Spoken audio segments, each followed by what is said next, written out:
फ़ायदा है कि किसी भी चीज़ या जानदार की निशानदेही करने के लिए उसके पहले कुछ वर्ड्स लगाए जाते हैं। अंग्रेज़ी में इन्हें आर्टिकल्स कहते हैं।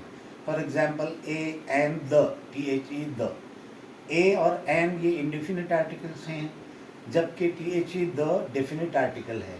ए और एन ये उस सिंगुलर नाउन के पहले लगाए जाते हैं जो किसी ऐसी चीज़ की तरफ निशानदेही करे जिसे पहली बार देखा गया हो।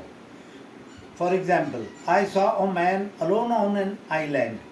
मैंने एक शख्स को एक जजीरे पर तन्हा देखा। आइलैंड, ISLAND, एस साइलेंट है इसमें। इसके मायने हैं उर्दू में जजीरा और हिंदी में इसे टापू कहते हैं। यहाँ मैन के पहले ए लगा है क्योंकि उस शख्स को पहली बार देखा गया। ये मिसाल मुझे इसलिए याद आई कि रॉबिन्सन क्रूसो की भी एक कहानी है कि उसका जहाज़ समंदर की तूफान में फंसकर किसी गैर आबाद और सुनसान जजीरे पर पहुंच गया था। ये तफसील फिर कभी सही। अब एक और मिसाल देखिए कि a man once sailed on a ship to an island. एक शख्स जहाज़ से सफ़र करते हुए एक जजीरे पर पहुंच गया। यहाँ भी मैन जो है उसको पहली बार देखा गया है, इसलिए उसके साथ ए लगा है। अब ये मिसाल देखिए, the people of the island saw the man come of the ship.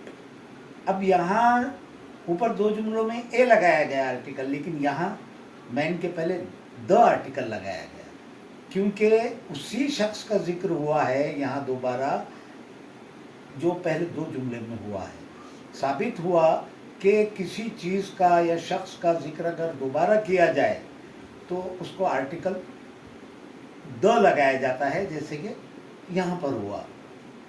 अब इसी तरीक़े से आपको गौर करने के लिए मैं बात बताऊँ। यहाँ मैंने जो कहा कि the people of the island saw the man come of the ship, यहाँ सॉ द मैन कमिंग क्यों नहीं? यहाँ जो कम यूज़ हुआ है ये पास्ट पार्टिसिपल, तो यहाँ कमिंग क्यों नहीं? The people of the island saw the man coming of the ship, ये क्यों नहीं है और उसकी जगह कम पास्ट पार्टिसिपल क्यों है?